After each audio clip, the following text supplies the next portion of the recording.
कि कम से कम न्याय तो हो, कहीं भी तो न्याय मिले। अरे कहीं नहीं मिला, कम से कम हमारे क्षेत्र में अंतर्राष्ट्रीय प्लेयर हूँ, NIS कोच हूँ, फिजिकल कोच हूँ, 3 बार का ब्लैक बेल्ट और चैंपियन हूँ, इसके अलावा मास्टर ऑफ रनर कहा जाता हूँ, छत्तीसगढ़ रमन सिंह साहब द्वारा रिवार्डेड हूँ। भाई उस समय वो मुख्यमंत्री थे, उनके द्वारा मैं रिवार्डेड था। 2016-17 की बात बता रहा हूँ। अभी भी तो मेरे ऊपर रहम करो, हमारे शिक्षकों पे रहम करो, जिन्होंने बड़ी मेहनत से पेपर दिया। मैं तो सामने हूं तो मैं अपना दर्द बयान कर सकता हूं, लेकिन हजारों शिक्षक अपना दर्द बयान मेरे मैसेज के माध्यम से मेरे चैनल पे कर रहे हैं। भाई बहुत अधिक दर्द है सर, आप समझो, रिक्वेस्ट है हाथ जोड़ के हमें किसी। जय दोस्त, मैं आपका दोस्त सवाजीत, अंतरराष्ट्रीय प्लेयर दोस्त। आज बीपीएससी TRE 2.0 और 1.0 के बारे में जो बहुत इंपॉर्टेंट चीजें हैं आपको बता दे। लगभग हजारों लड़के के ऊपर पूरा आजीवन प्रतिबंध लगा दिया गया है। इसमें बहुत सारे रहस्य हैं, जब खोलेंगे ना तब सबको पता चलेगा। बहुत अधिक जरूरी है, जो युवा भर्ती नहीं हुआ उनको ये बात जान लेना कि आखिर इसमें रहस्य क्या छुपा है, और इस रहस्य के ही कारण आप लोग ज्यादातर बाहर हो गए। देखिए, बीपीएससी द्वारा हजारों लड़कों का एक नोटिस जारी किया गया है कि ये अब बीपीएससी में पूरे लाइफ टाइम भर्ती नहीं देख सकते हैं, क्योंकि उन्होंने धांधली किया था, अपने जगह दूसरे व्यक्ति को बैठा के पेपर दिलाया था, जिसमें कुछ लड़कियां भी शामिल हैं। सबसे बड़ी बात, कुछ लड़कियां भी शामिल हैं। मैं आयोग से, मेरा कोई भी दुश्मनी नहीं है ना, आयोग से कोई, आज तक मैंने आयोग के बारे में गलत भी नहीं कहा। आयोग एक माना जाना आयोग है पूरे हिंदुस्तान में। उस छवि को बनाए रखने के लिए जो उसके अंदर अधिकारी काम कर रहे हैं, उनको अच्छा काम करना पड़ेगा, ताकि आयोग की छवि हमेशा बरकरार रहे। दूसरा चीज, आयोग के द्वारा इन जो 1000 अभ्यर्थियों को बाहर निकाला गया है, उनको या तो उनका अंगूठे का मैच नहीं हुआ, या तो फेस मैच नहीं हुआ, ऐसे करके बहुत सारे अभ्यर्थी, जिसमें लड़का और लड़की दोनों शामिल हैं, बाहर किया गया। यानी इन्होंने धोखाधड़ी किया उन शिक्षकों के साथ जिनका कि इस बार लास्ट पेपर था, उम्र खत्म हो जाना था, इसके बाद कोई भी अटेम्प्ट वो नहीं दे पाते, उनका भी जीवन इन लोगों ने बर्बाद कर दिया। सरकार इनके ऊपर लाइफ टाइम प्रतिबंध ही नहीं, इनको कारावास भी देना जरूरी था, और इनका जो एड्रेस सहित एक लेटर निकाले। मेरा अनुरोध है, बस अनुरोध कर सकता हूं, निकालना ना निकालना वो विभाग के ऊपर है, कि इनका एक लेटर जारी करे कि कौन कौन थे अभ्यर्थी जिन्होंने ऐसा काम किया। और ये 1.0 में ऐसा काम किया था, 2.0 में भी धीमे धीमे ऐसे निकल रहे हैं, और देखिएगा हजारों अभ्यर्थी इसमें भी वो निकलेंगे। तो ये सारी चीजें अपने आप में क्वेश्चन खड़ा करती है कि पेपर साफ सुथरी नहीं हुई है। ये कहीं ना कहीं, ये तो मान लीजिए आयोग की मेहनत थी कि आयोग ने इसको पकड़ लिया, और जो नहीं पकड़े गए, जो एक ही सेंटर के सारे लड़के पास हैं, उनमें भी बहुत सारे संदेह की बातें हैं, उनको दोबारा बैठा के पेपर दे के चेक किया जाए। आयोग पे मेरे को विश्वास है कि आयोग ऐसा कर सकता है, क्योंकि उसका अधिकार है, उसको संदेह की दृष्टि में उसका दोबारा पेपर ले सकता है, उस पूरे सेंटर का पेपर अलग से बैठा के लिया जा सकता है, क्योंकि उसमें भी कम से कम 5 से 6 लोग आपको आराम से मिल जाएंगे जो उस योग्य नहीं है, लेकिन उनको शिक्षक बनने का अवसर मिल गया है, उसका वो लोग गलत उपयोग कर रहे हैं। इसके अलावा जो भाषा की वरीयता को रद्द कर दिया गया, ये गलत है, ये पूर्णतः गलत है। ये आयोग का डिसीजन एकदम नहीं है, और ऐसा डिसीजन लेना भी एक तरीके से सरासर गलत था। कभी भी ऐसा डिसीजन नहीं लेना था, क्योंकि जो मेहनती लड़का था, जिसने मेहनत करके विषय में भी नंबर लाया और भाषा में भी नंबर लाया, वो बाहर हो गया। और भाषा अहर्ता लागू होने जा रहा है।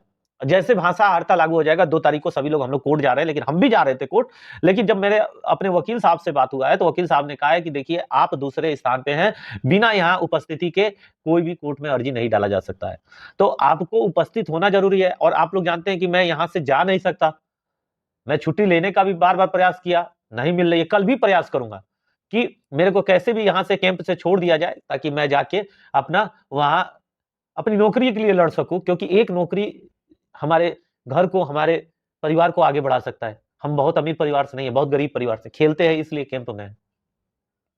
बहुत संघर्ष करके यहाँ तक हम खेलने में भी हमको हजारों संघर्ष करना पड़ा, कहीं जातिवाद से संघर्ष करना पड़ा, तो कहीं भाईचारा से, तो कहीं क्षेत्रवाद से संघर्ष करना पड़ा।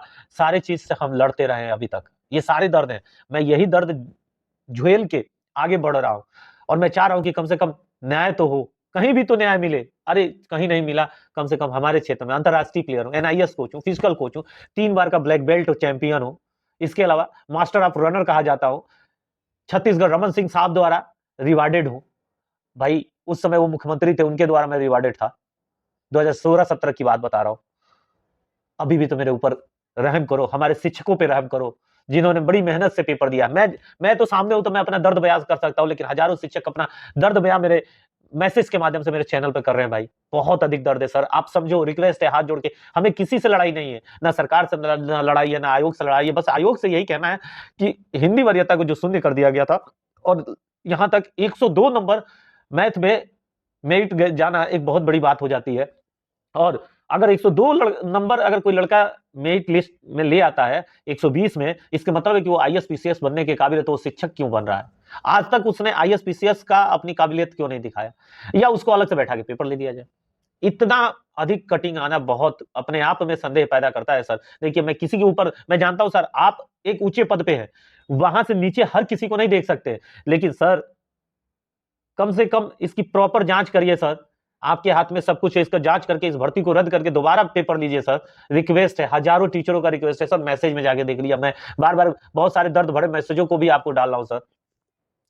जैसे कुछ जगहों पे बहुत अधिक सीटें हैं, लेकिन जो रिजल्ट है बहुत कम जारी किया गया है, उससे भी अधिक मेरिट दिखाता है सर। सारे रिजल्ट अगर जारी हुए होते सर, जहां पे 80 दिखा रहा था वहां पे 60-70 दिखाता सर।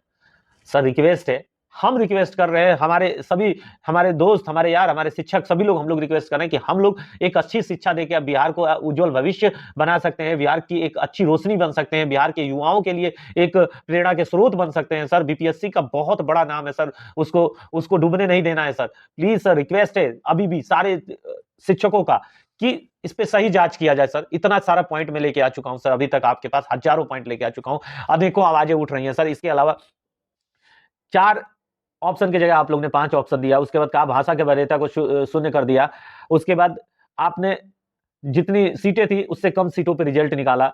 जो योग्य टीचर थे वो योग्य साबित हो रहे हैं, जो अनयोग्य थे वो योग्य साबित हो रहे हैं। एक सेंटर के सभी लड़के कैसे भर्ती हो सकते हैं सर, मेरिट लिस्ट में कैसे आ सकते हैं? या तो उसकी सीसीटीवी कैमरे का फोटोज मंगा के चेक किया जाए, या तो वहां कुछ गड़बड़ है। देखिए, सीसीटीवी कैमरे के फोटोज से ही सब क्लियर हो जाएगा। अगर उनको रटवा के भी भेजा गया होगा, अगर पेपर लीक भी हो गया होगा, किसी ने चोरी से, एक छोटे कर्मचारी ने लीक कर दिया होगा, तो भी वहां पकड़ा जा सकता है सर, क्योंकि हर क्वेश्चन का जवाब उसको सही नहीं पता होगा, आगे पीछे जरूर पूछ रहे होंगे सब, तो उसमें कैद होगा और लोग से प्रॉपर जांच, प्रॉपर तहकीकात किया जाए कि वो आखिर में पूरा इतना नंबर कैसे ले आ पाया, सब सक्सेस कैसे हुए। सर प्लीज रिक्वेस्ट है, जांच होनी चाहिए। हर शिक्षक से अनुरोध है कि शिक्षक 2 तारीख को सभी लोग पटना पहुंच रहे हैं हाईकोर्ट, आप लोग जाके पटना हाईकोर्ट में अपनी उपस्थिति दर्ज करा के वकील एक अपना तय करिए और उनके साथ अपना केस दर्ज करिए। अगर आप लोग चाहेंगे कि मैं जिस वकील साहब से बात किया था उस वकील साहब का नंबर दूं, तो अगर आप लोग मैसेज के माध्यम से भेजेंगे तो मैं उस वकील साहब का भी आसाम तक का नंबर दे दूंगा। लेकिन भाई रिक्वेस्ट है कि एकजुट रहिए, ये सारे जो पॉइंट्स हैं, जो वरीयता वाली, वो सब कुछ लेके जाना है। इसके अलावा अदर स्टेट के लड़के बिहार में पेपर देते हुए बिहार की भी नागरिकता ले रखे हैं, और उत्तर प्रदेश, हरियाणा, 2-3 जगह का निवास बनवाए हुए हैं, सब उसका फायदा ले रहे हैं। तो इसकी भी जांच होनी चाहिए। जो निष्पक्ष व्यक्ति है उसको निष्पक्षता के साथ रिजल्ट दीजिए, उसकी रोजी को मत छीनिए सर। बड़ी मेहनत से एक शिक्षक बनने में पूरा जीवन लग जाता है, बड़ी सोच के साथ वो एक कदम आगे बढ़ाता है कि हम शिक्षक बनेंगे तो हजारों युवाओं के करियर को सुधार सकेंगे। सर रिक्वेस्ट है कि हम लोग की प्रार्थना को सुनिए, और शिक्षकों से रिक्वेस्ट है भाई, जब तक आप उतरेंगे नहीं तब तक कोई सुनेगा नहीं। प्लीज आप लोग कोर्ट चलिए, अपनी याचिका डालते हैं, 3 तारीख से शिकायत पत्र डालना है, 13 तारीख तक शिकायत पत्र भेजते हैं कि हमें क्या परेशानियां हैं, और रिजल्ट को दोबारा जारी किया जाए, और इस पे स्टे लगवाना सबसे अधिक जरूरी है। तो दोस्त, आप लोग से उम्मीद यही करेंगे कि आप लोग जरूर जाएंगे और अपने सफलता के लिए फाइट करेंगे। जय हिंद, जय भारत।